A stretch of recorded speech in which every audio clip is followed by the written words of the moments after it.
आपको net asset value के बारे में पता होना चाहिए from the stand point of every and any mutual fund. जब हम इन्वेस्ट करते हैं ना सर, तो जो हमारे पास स्लिप आती है ना, उसमें लिखा होता है कि हमें कितने यूनिट कितनी एनएवी पे मिले हैं। बट ये एनएवी होता क्या है और हमें जानना जरूरी क्यों है कि आपके म्यूचुअल फंड की पर यूनिट की वैल्यू क्या है।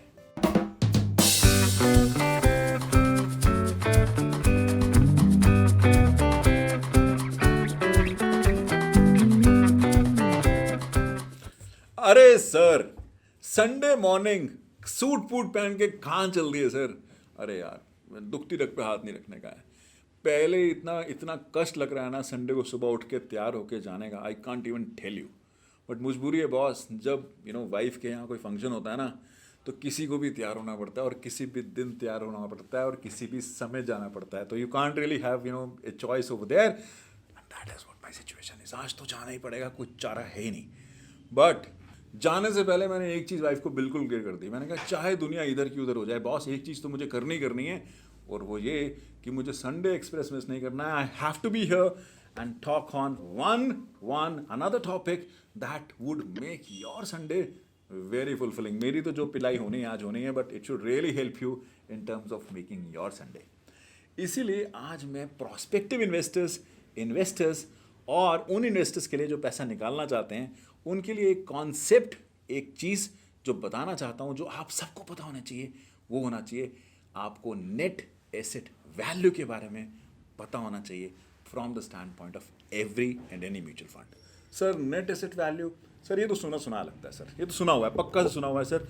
बिकॉज हमने देखा है सर, जब हम इन्वेस्ट करते हैं ना सर, तो जो हमारे पास स्लिप आती है ना, उसमें लिखा होता है कि हमें कितने यूनिट कितनी एनएवी पे मिले हैं। I am loving you my friend for that, because बिल्कुल ऐसा ही होता है। जब आप इन्वेस्ट करते हो ना किसी म्यूचुअल फंड में, तो ऐसे आता है आपको कि आपको इतने यूनिट अलॉट हुए और इतनी एनएवी पे हुए। बट ये एनएवी होता क्या है और हमें जानना जरूरी क्यों है? तो चलते हैं आज की संडे एक्सप्रेस, इसी से शुरू करते हैं। नेट एसेट वैल्यू बच्चे आपको एक्सप्लेन करता है कि आपके म्यूचुअल फंड की पर यूनिट की वैल्यू क्या है। मैं बिल्कुल लेमनिस्ट टर्म्स में बताऊंगा कि म्यूचुअल फंड बेसिकली करता क्या है। And we have seen that in our last video. नहीं देखा है तो मैं डिटेल ऊपर दे रहा हूँ, फटाफट से जाओ, क्लिक करो और उसे जरूर देखो। म्यूचुअल फंड बेसिकली आपको हेल्प करता है कि आप मार्केट को ना जानते हुए भी अपना पैसा एक ऐसे एक्सपर्ट को दे दो जो आपके बिहाफ पे डिफरेंट जगह इन्वेस्ट करेगा। और क्योंकि उसे बहुत सारे इन्वेस्टर्स पैसा दे रहे होते हैं, तो उसका पैसा भी बहुत सारा आ जाता है और वो जाके डिफरेंट जगह इन्वेस्ट करता है और उन सब जगह से रिटर्न लेता है, सब जगह से गेन लेता है। बिल्कुल ठीक बात है सर, ये तो बिल्कुल क्लियर हो गई थी। अब म्यूचुअल फंड क्या आपको वो शेयर दे देगा आपके नाम पे? इतने सारे उसने रिलायंस के शेयर खरीदे, इतने सारे उसने विप्रो के खरीदे, इन्फोसिस के खरीदे या किसी और चीज़ की खरीदे, क्या वो आपको शेयर दे देगा? वो कैसे दे सकता है सर? उसमें तो सबका पैसा लगा हुआ है। तो वो आपको क्या देगा?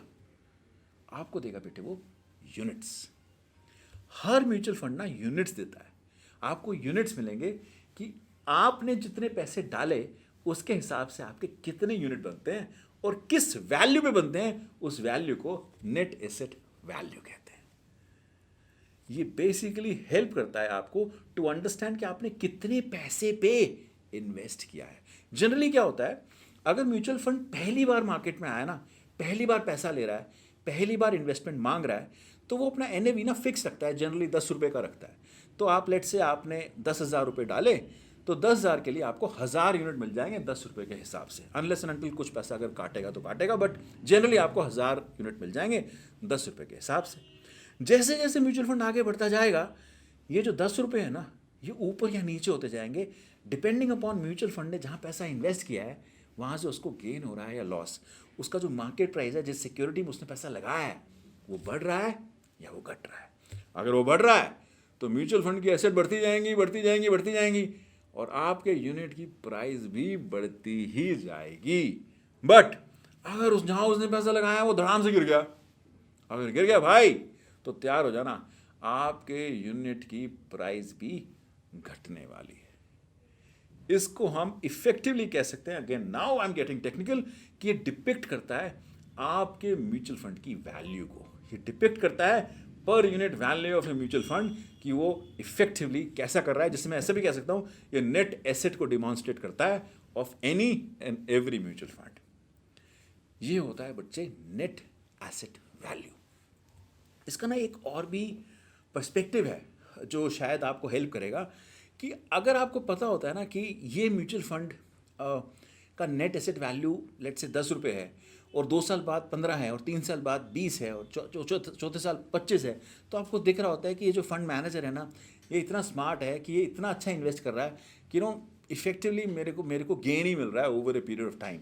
और ये परसेंटाइल फॉर्म में ये गेन, ये परसेंटेज फॉर्म में अगर मैं गेन कैलकुलेट करूँ और मैं मार्केट का गेन अगर देखूँ मार्केट कितने से बढ़ रही है, तो मुझे पता चल जाएगा कि मेरे म्यूचुअल फंड ने मार्केट से अच्छा किया है या नहीं किया है, एंड वाइस वर्सा ऑल्सो। तो ये इफेक्टिवली हेल्प करता है इन टर्म्स ऑफ असरटेनिंग कि क्या म्यूचुअल फंड ने अच्छा किया और क्या म्यूचुअल फंड ने बुरा किया।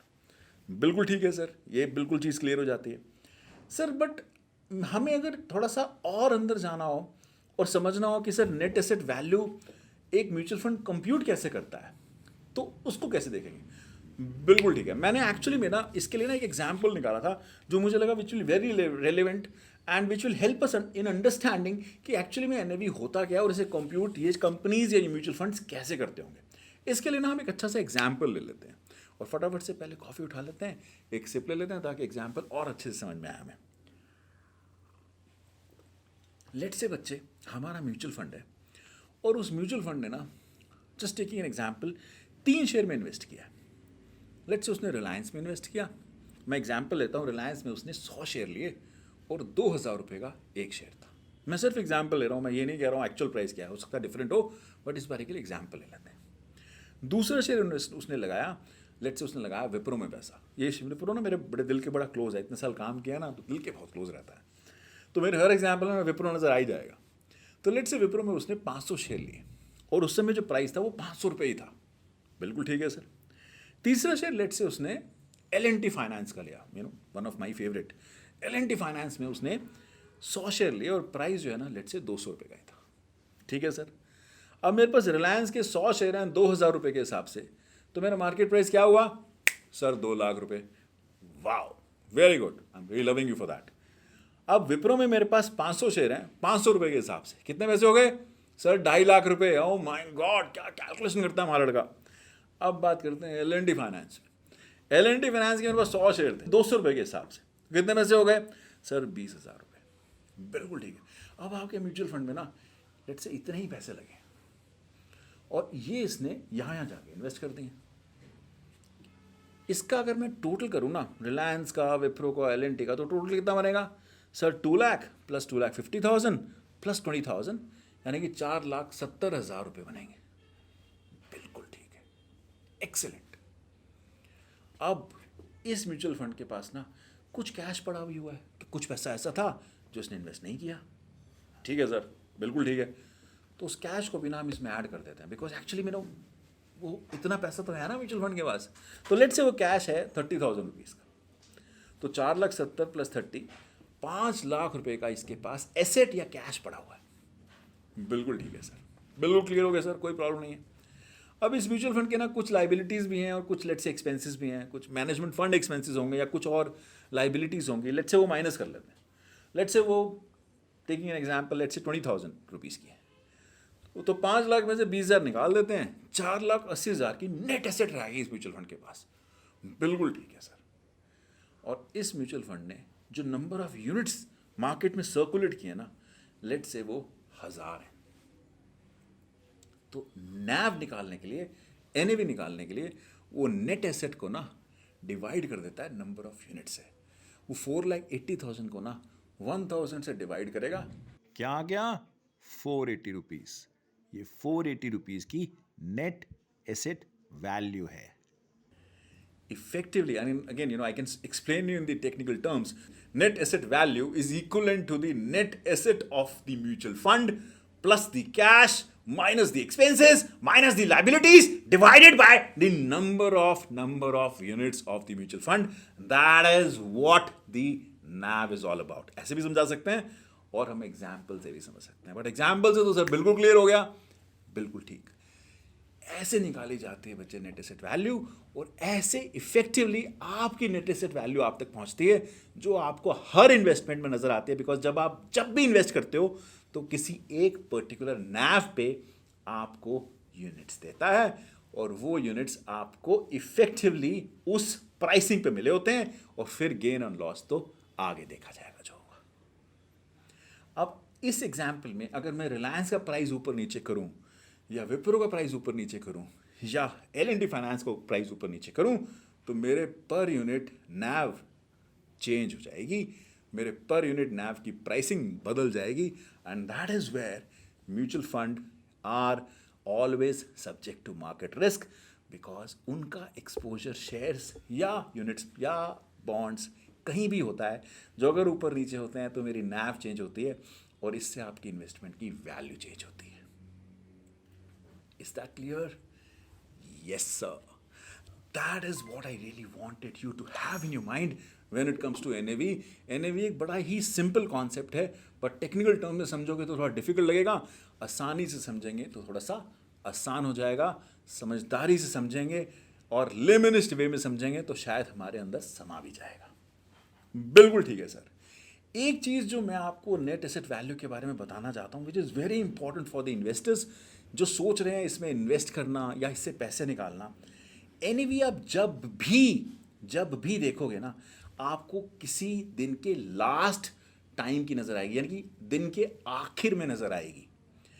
आज जो एनएवी आपको मार्केट में नज़र आ रही होगी वो कल रात की होगी, कल शाम की होगी, बिकॉज हमेशा जो भी ट्रेड म्यूचुअल फंड में होता है वो अननोन एनएवी पे होता है। फॉर एग्जाम्पल आपने आज लेट्स से मार्केट में 10,000 यूनिट डाले, कल कोई भी एनएवी का प्राइस रहा हो आपको उस पर यूनिट अलॉट नहीं होंगे, यूनिट अलॉट होंगे जो आज एनएवी क्लोज होने वाला है।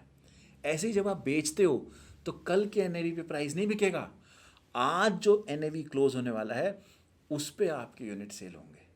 ये वेरी इंपॉर्टेंट है बच्चे, आपको पता होना कि एनएवी हमेशा जो भी इन्वेस्टमेंट आप 3 बजे से पहले कर रहे हो वो आज की एनएवी के हिसाब से या प्लस होगी या माइनस होगी डिपेंडिंग अपॉन आपने खरीदा है या बेचा है।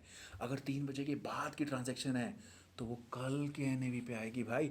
ये सेबी का रूल है, ये गाइडलाइन है, you can not part away with that. There is a rule, there is a guideline that you really need to have to follow and every mutual fund company has to do that. 3 बजे से पहले की transaction आज के closing NAV पे account for होती हैं, 3 बजे के बाद की ट्रांजैक्शन कल के क्लोजिंग एनएवी पे ट्रांसैक्ट होंगी। सो जो आप पैसा डालना चाह रहे हो, जो आप पैसा निकालना चाह रहे हो, ये सोच के निकालना कि क्या एनएवी से आपको मिलने वाला है। बात समझ में आती है? बिल्कुल आती है सर। एनएवी समझ लिया सर एनएवी की कैलकुलेशन भी समझ ली सर ये भी समझ लिया सर कि मुझे एनएवी के बेसिस पे पैसे कब निकालने और डालने चाहिए, बिल्कुल क्लियर है सर। बट सर कोई ऐसा जरिया है कि मैं देख पाऊँ कि मेरी एनएवी है क्या, या कोई ऐसा सोर्स है जहाँ मुझे सबकी एनएवी मिल जाया करे और काफ़ी लंबे टाइम की मिल जाया करे कि मैं देख सकूं, असेस कर सकूं, समझ सकूं एंड व्हाट नॉट? क्या ऐसा कोई जरिया है? बिल्कुल है। तो चलें दिखाऊं आपको कहाँ जाना है? बिल्कुल चलते हैं। आप गूगल को ओपन करो and type association of mutual funds in India. The moment you would type, you would get a website for MFI, the Association of Mutual Funds of India. This website would help you get NAV of all the funds available. कहाँ जाना है आपको? आप let's say click on latest NAV and in that you can go to NAV history.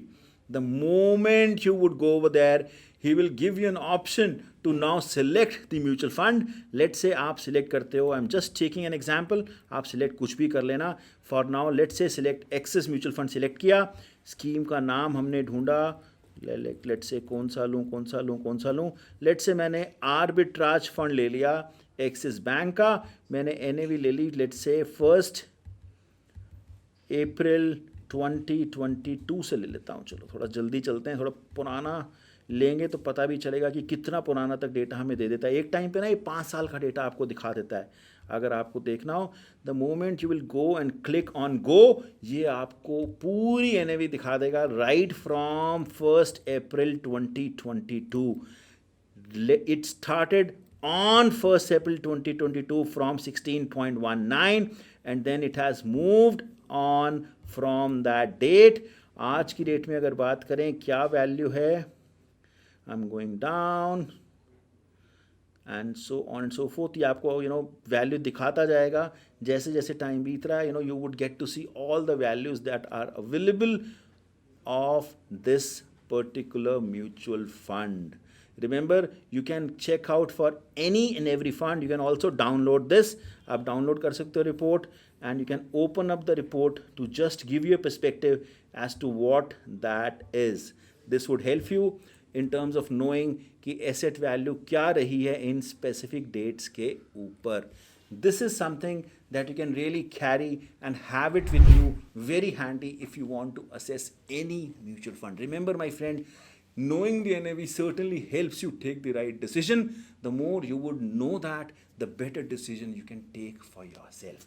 कम से कम मुझे trend तो मिल ही जाता है कि किस म्यूचुअल फंड में क्या हो रहा है। अगर कोई म्यूचुअल फंड पुराना है और वो मुझे दिखा देता है कि NAV उसकी कैसे मूव हो रही है, तो मैं कंपेयर कर सकता हूँ ना कि म्यूचुअल फंड में क्या एवरेज इंक्रीज रेट आया vis-à-vis let's say stock market में क्या एवरेज रेट इंक्रीज आया है, या उन स्पेसिफिक स्टॉक्स में क्या आया है, या उस स्पेसिफिक सेक्टर में क्या आया है जिसमें म्यूचुअल फंड है। क्या मेरे म्यूचुअल फंड ने आउट परफॉर्म किया है या नहीं किया है? अगर किया है तो शायद इसके फंड मैनेजर्स अच्छे हैं, शायद यहाँ काम अच्छा होता है, मेरा पैसा यहाँ पे पक्का से डलना चाहिए। Very important guys that you should know what NAV is. और जिसने भी म्यूचुअल फंड में यहाँ पैसा डालना है या और डालना है because they are already in there, या निकालना है, इफ दे वुड अंडरस्टैंड कि NAV क्या होता है, किस दिन का NAV यूज होता है अंदर आने के लिए या बाहर जाने के लिए, probably they would be able to make the right decision for themselves. बात समझ में आती है? बिल्कुल आती है। आज की संडे एक्सप्रेस में इतना ही। This was something I really want you to know if you are thinking of entering into this area. अब मुझे फटाफट से जाने दो. There are people waiting for me in the party. Let me rock in over there and you rock with this video, and of course take an informed decision for yourself and be the better you. I'll see you again in the next Sunday Express. Till then, this is Pankaj Dhingra signing off, and of course do not forget to give me the like boss. like तो बहुत ज़रूरी है, यही तो मुझे motivated रखती है। एक लाइक प्रेस करना तो बिल्कुल भूलना ही नहीं है, और जिसको ऐसे वीडियोस और सारे चाहिए तो फटाफट से सब्सक्राइब करना भी नहीं भूलना है। I'll see you again in the next one. Till then, this is Pankaj Dhingra signing off.